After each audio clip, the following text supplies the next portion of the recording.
Good morning everybody. Today we are taking care of some floors that have been re-stumped and have fallen away once they've settled, and all external walls that are load bearing have dropped away. The owners are having some really big problems trying to get a strip floorer to start laying their floors, as there's huge warps and bows in all of the floor sections. If you want to come with me, we'll walk around and just go through the different mechanisms that we're going to use, or different systems that we're going to use just to straighten all of our joists up. Obviously they're all old OB, and because of that there's different systems that the old carpenters used to use, where they used to use carpenter's hatchets and stuff like that on site to straighten things. So it's a bit how's your father up and down. If you've looked at a couple of the other videos, you'll see that we've got the tolerance of the old days of 25 to 35 mil, working in inches and foot, to today's methods of the metric, where we're working in systems of, tolerances, of 2 to 3 mil. So what we have here is the external stump that's dropped away once they've been in place, and you can see we've got a fall away of 30 mil, 26 mil. So as we lay our particle board on top of that, we will not be able to bow our strip floor down that 35 mil. So we need to get that fairly flat and consistent.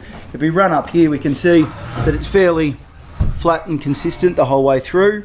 There's a small variance of, a couple of mil here and there, but we'll just be able to pack that out and straighten it as we go. One of the old things they used to do with the joist systems when they load it, because it was OB, so it was green timber that came in and milled up. You can see these little chunks taken out of all of our joists. So they used to straighten the joists in the days before planers and stuff with a carpenter's hatchet. Here's one of the carpenter's hatchets that they used to use. You can see this is for pulling out nails, etc. This is obviously for your hammerhead, and here we used to just go along and we used to chisel all of our joists and our wall studs down to get them nice and flat. Thank the gods that we've got planers these days. So if you step into one of the floors that we've already finished off here, you can see we've got underfloor insulation. Really important to put underfloor insulation in. It helps out immensely with your energies through energy leaking through the floors or coming up through the floors. If there wasn't a board on the outside along there, we would actually continue our insulation up and around to create an air pocket.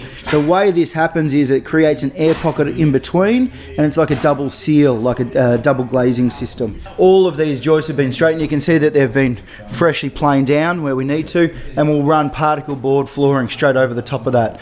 You're not going to get a floor like this level, but you will get it flat. We've got it as close to level and as flat as we can, but we're still marrying into load-bearing walls, external load-bearing walls, internal load-bearing walls.